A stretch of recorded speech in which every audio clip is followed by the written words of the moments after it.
ભુજ નગરપાલિકાના પાપે ધમધમતા માર્ગ ઉપર ભૂવો પડી ગયો. ભુજ નગરપાલિકાના પાપે ધમધમતા માર્ગ ઉપર ભૂવો પડી ગયો. ભુજના સ્ટેશન રોડ ઉપર ભુજ નગરપાલિકાના પાપે ભૂવો પડી ગયો. સતત ધમધમતા માર્ગ ઉપર ભૂવો પડી જતા લોકોને હાલાકી. સ્ટેશન રોડ ઉપર મોટી સંખ્યામાં ટ્રાફિક સર્જાય છે, એમાં રોડમાં ભૂવો પડી જતા લોકોને વધુ હાલાકી. ભૂવો રિપેર પૂરવાની જગ્યાએ પાલિકાએ બેરિકેડ મારી દીધા. ચોમાસામાં ભુજ પાલિકા એક સાંધી અને તેર તૂટે તેવો તાલ. ભુજ શહેરમાં ઘનશ્યામનગરથી આવતી ઓપન એર થિયેટર પાસેની ગટરની લાઇન મંગળવારે બેસી ગઈ હતી. મુખ્ય લાઇનમાં જોડાણ આપવામાં આવ્યું હતું, પરંતુ સ્ટેશન રોડ પાસે મુખ્ય લાઇન જ બેસી જતા નવી મુસીબત ઊભી થઈ છે. ભુજ શહેરની અંદર માત્ર એક જ રાત વરસાદ પડ્યો છે. જે જોઈએ અને જેટલો જોઈએ એટલો વરસાદ નથી પડ્યો. કુદરત મહેરબાન થઈ છે કે કુદરતને ખબર છે કે ભુજ શહેર કદાચ અત્યારે સમસ્યાઓનું એપિસેન્ટર બનેલું છે. છેલ્લા વર્ષોની અંદર ભુજ શહેરના અનેક વિસ્તારોમાં અનેક રોડ ઉપર ખાડા પડ્યા છે. રેલવે સ્ટેશન થી કરી અને વીરગેટ સુધી ભૂતેશ્વર રોડ અને અત્યારે અધૂરામાં પૂરું હોય તેમ ટ્રાફિકથી ધમધમતા સ્ટેશન રોડ ઉપર જે પ્રકારે ખાડો પડ્યો છે, એ જોતા એવું લાગી રહ્યું છે કે ભુજ શહેરની સંપૂર્ણ જે ડ્રેનેજ સિસ્ટમ છે એ ડ્રેનેજ સિસ્ટમને બદલવાની જરૂર છે. કારણ કે દરેક લાઈન આજે સડી ચૂકી છે. જીયુડીસી એ ભૂકંપ બાદ જે લાઈનો નાખી છે એની અંદર પણ ક્યાંક ને ક્યાંક ભ્રષ્ટાચાર થયો એવું સ્પષ્ટપણે અત્યારે દેખાઈ આવે છે.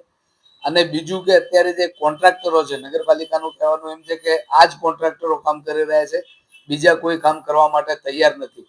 તો આ પરિસ્થિતિનું નિર્માણ કેમ થયું? શા માટે બીજા કોન્ટ્રાક્ટરો કામ કરવા માટે તૈયાર નથી?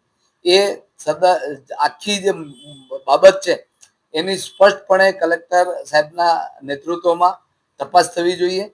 અત્યારે કલેક્ટર સાહેબને પણ અનેક આવેદનપત્રો અને રજૂઆતો લોકો કરતા હોય છે. ત્યારે નગરપાલિકાની પરિસ્થિતિ એ છે કે નગરપાલિકાની અંદર પ્રાંત અધિકારી પાસે નગરપાલિકાનો હવાલો છે. નગરપાલિકાની ડ્રેનેજ શાખાના એન્જિનિયરની વારંવાર કાઢી નાખવા, બદલી કરવી એમની. નગરપાલિકાના સેનિટેશન શાખાના એન્જિનિયરને ત્યાંથી હટાવવા જ નહીં. સેનિટેશન શાખાના એન્જિનિયર ફિલ્ડમાં ક્યાંય દેખાય નહીં. સેનિટેશન શાખાના એન્જિનિયરને તમે કામની સાઈડ ઉપર ક્યાંય જુઓ નહીં. એ માત્ર ને માત્ર માવા ખાવા પૂરતો અને ઓફિસની અંદર બેસીને વહીવટ કરવા પૂરતા જ બેઠા હોય છે. એટલે આ તમામ એમના નેતૃત્વમાં જે કામ કરતા કર્મચારીઓ કે જે છે એ લોકો માત્ર ને માત્ર કોન્ટ્રાક્ટરોના કયા કરા થઈને કામ કરે છે, કોન્ટ્રાક્ટરોના નેતૃત્વમાં કામ કરે છે. એટલે આ પરિસ્થિતિ જે છે એનું નિર્માણ અત્યારે એ હદે થયું છે કે ભુજના નાગરિકો રોડ ઉપર ચાલતા ચાલતા ક્યારે ક્યાં ભૂવો પડશે કે ખાડો પડશે એની અંદર પડી જાય. એના માટે બે પંક્તિઓ છે કે ઘર સે નિકલો તો પતા જેબ में रखकर निकलो, घर से निकलो तो पता जेब में रखकर निकलो, खड्डे हादसे चेहरे की पहचान मिटा देते हैं. એટલે લોકોને વિનંતી કરું છું કે તેઓ ભુજના કોઈ પણ રસ્તા ઉપર નીકળતા હોય તો સાવચેતીપૂર્વક નીકળે. અત્યારે ભુજનો કોઈ માર્ગ એવો નથી કે જ્યાં કને અચાનક ખાડા ન પડે એનું કાંઈ કહેવાય એમ નથી. કેટલાક ખાડાઓ પડેલા છે તો એ પુરાણા નથી. ખુદ અધિકારીઓને અહીંયાથી ફોટા અને લોકેશન મોકલવામાં આવ્યું છે કે આ ખાડા ઉપર કમથી કમ તમે ઢાંકણું નાખો કે જીપરા નાખો, તો એ પણ કામ થયું નથી. ત્યારે આજે આ પરિસ્થિતિનું નિર્માણ થયું છે. કોન્ટ્રાક્ટરો ઉપર કાબુ નગરપાલિકાના અધિકારીઓનો હોવો જોઈએ. નગરપાલિકાના અધિકારીઓ ઉપર કોન્ટ્રાક્ટરોનો કાબુ ન હોવો જોઈએ. અત્યારે કોન્ટ્રાક્ટરો ક્યાંક ને ક્યાંક ભ્રષ્ટ સિસ્ટમ જે અંદર ઘૂસી ગઈ છે, એ ભ્રષ્ટ સિસ્ટમમાં કોન્ટ્રાક્ટરો નક્કી કરે છે કે ક્યાં કામ કરવું. એટલે આ પરિસ્થિતિનું નિર્માણ જો આટલી હદે થયું છે તો એની પાછળ પ્રમુખ અને કારોબારી ચેરમેનને તો વહીવટ સારી રીતે ચાલે એ એમની જવાબદારી છે. વહીવટ કેમ ચલાવવું એ નહીં.